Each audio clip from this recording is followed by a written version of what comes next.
Hello students, now we are doing subtopic 9 Murti Kala. How did Buddhist literature help in understanding the sculptures at Sanchi?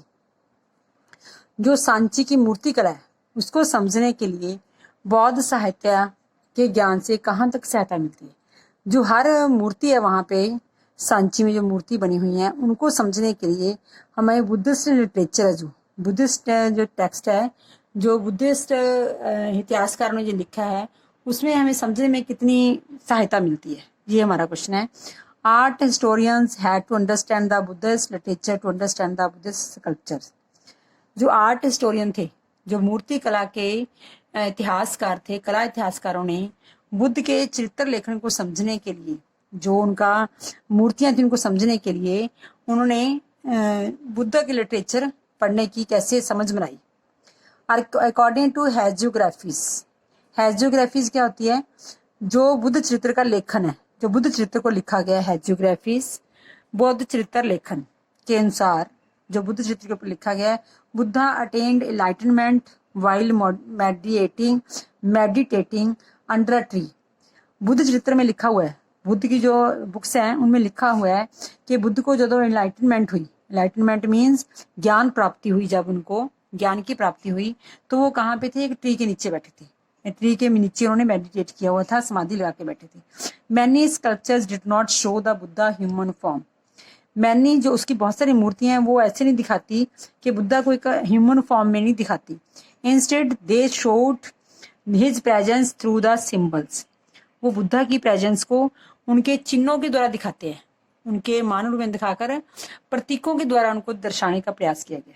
जैसे the empty seat was meant to indicate the meditation of Buddha. आप अगर book में देखोगे 4.14 जो चित्र है, 4.14 चित्र है जो, उसमें क्या एम्प्टी सीट दिखाई गई है। एक एम्प्टी सीट मीन्स वो बुद्धा उस पर बैठे हैं। वॉज मेंट टू इंडिकेट, ये इशारा करने के लिए कि ये मुद्दा है जो समाधि में बैठे हुए हैं। The stupa was meant to represent to Mahanirvana. जो स्तूपा है वो क्या शो करते हैं कि ये महात्मा बुद्ध को महानिर्वाण प्राप्त हुआ। आप अपने बुक में देखोगे तो आपको ये सारे अपने चित्र जो है 4.15, 4.14 इसमें दिखाया था। एक स्तूपा दिखाया गया है और स्तूप में क्या दिखाया गया है? सेकंड बुक में स्तूप है। स्तूप का मतलब क्या है कि बुद्ध को जहाँ पे महानिर्वाण मुक्ति प्राप्त हुई थी। Another symbol for the wheel, एक व्हील का सिंबल है 4.16 फिगर में चित्र में। This stood for the first sermon of Buddha delivered eight Sarnath. ये क्या शो करती है? ये मूर्ति शो क्या करती है कि जहाँ पे बुद्धा ने पहला अपना जो है प्रवचन है, पहला सारनाथ में प्रवचन दिया था। For instance the tree does not stand simply for a tree. जो ट्री बीच में शो हो रहा है वो सिर्फ ट्री नहीं दिखाई दे रहा। ट्री का मतलब क्या है? For symbolise an event in the life of Buddha. जो ट्री है वो बुद्धा की लाइफ का कोई घटना को दर्शाता है। पेड़ का तात्पर्य सिर्फ एक पेड़ नहीं भरने, बुद्ध के जीवन की एक घटना का प्रतीक है। जैसे बुद्ध के पेड़ के नीचे बैठ के उनको एनलाइटनमेंट हुई थी, तो जहाँ पे उनको पेड़ के पास दिखाया गया खाली सीट दिखाई गई है, इसका मतलब क्या है? वहां पे उनको ज्ञान की प्राप्ति हुई थी। तो ये मूर्तियों उनके साथ, उनके लिटरेचर को साथ आपस में समझ के उनकी समझ बनाई गई है। To understand such symbols the historians have to familiarise themselves with the tradition of those who produce these works of art. इसको ये समझने के लिए हिस्टोरियंस को, एक तो ये कि बुद्धा के उन्होंने वो देखी चरित्र की, बुद्ध चित्र के जो लेखन थे उनको ध्यान से समझा, और उस समय पे ट्रेडिशंस कौन सी चल रही थी, और भी ट्रेडिशन चल रही थी मूर्ति कला की, तो उन ट्रेडिशन को समझने में उनकी समझ बनानी पड़ी, उनको समझना पड़ा। टॉपिक सब टॉपिक 9.3 पॉपुलर ट्रेडिशन। उस समय कौन कौन सी ट्रेडिशन चल रही थी? एक तो बुद्ध की ट्रेडिशन थी, और कौन कौन सी ट्रेडिशन चल रही थी जो कि लोक परंपराएं थी उसमें। There were many sculptures at Sanchi were not directly inspired by Buddha's ideas.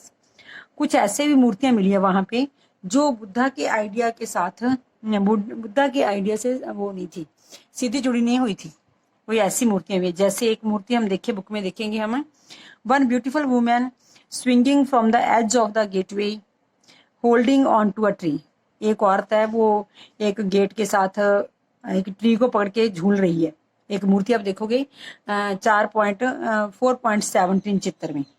तो एक घूम रही है। तो इसके बारे में हिस्टोरियन कहते हैं ये जो आइडिया है ये बुद्धिस्ट आइडिया में से नहीं लिया गया। Historians after examine this other literary traditions, literary means और चीजों को पढ़ के मूर्तियां उन्होंने क्या किया, और परंपराओं का ध्यान से वे समझ पाए। इस मूर्ति जो बनी हुई जो आरती विवरण है इसको, और उस समय पे चल रही जो ट्रेडिशंस थी उनको पढ़ के उनको पता चला, realise that it could be the shalabhanjika. ये क्या है? शाला भंजनिका। शाला भंजिका की मूर्ति है, that is described in the Sanskrit. शाला भंजिका एक मूर्ति है जिसको के संस्कृत में डिस्क्राइब किया गया। उन्होंने समझा कि ये शाला भंजिका क्यों कहा उन्होंने? अकॉर्डिंग टू बिलीफ, ये समझा जाता था, ये विश्वास किया जाता था, this was a women whose touch caused trees to flower and bear fruits। कि एक ऐसी औरत है शाला भंजिका, एक ऐसी औरत थी जिसके छूने से पेड़ों पे फूल आ जाते थे और फल आ जाते थे। तो यहाँ से लेके बुद्धिस्ट लोगों ने क्या किया, इसको सांची स्तूप के आगे गेट के ऊपर इसको बनाया। It is likely that this was regarded as auspicious symbol. इसको क्या समझा जाता था? इसको एक शुभ का प्रतीक माना जाता है। ऑस्पिशियस क्या होता है? शुभ। इसको शुभ का प्रतीक माना जाता था and integrated into the decoration of the stupa. इसलिए इसको स्तूप को सजाने के लिए, अलंकरण करने के लिए इसका प्रयोग किया गया। Some of the motifs in the sculpture of Sanchi were derived from other traditions. कुछ ऐसी मूर्तियां भी हैं जो और ट्रेडिशन से ली गई हैं, और परंपराओं से ली गई हैं। ये तो संस्कृत परंपरा से है, और भी ऐसी मूर्तियां जो और परंपरा से ली गई हैं। Some other images such as finest depiction of animals are found there। ये कुछ चीज और भी है वहां पे मिली हमें सांची के स्तूप में, एनिमल्स की मूर्तियां मिली हैं बहुत सारी। These animals include elephants, horses, monkeys and cattle। बहुत सारे पशु, हाथी और घोड़े और बंदरों की जो है हमें चित्र वहां से मिले सांची स्तूप में। There were many stories in Jataka literature that was carved to create lively scenes to draw viewers। और जताका लिटरेचर में भी, जो जताका लिटरेचर वहां पे भी बहुत सारी ऐसी स्टोरीज मिली हैं, कहानी मिली हैं जिनके साथ लाइवली चित्र बनाए गए जो पढ़ने वालों को बिल्कुल सामने दिखाई देता है ऐसे। Animals also used as symbol of human attributes.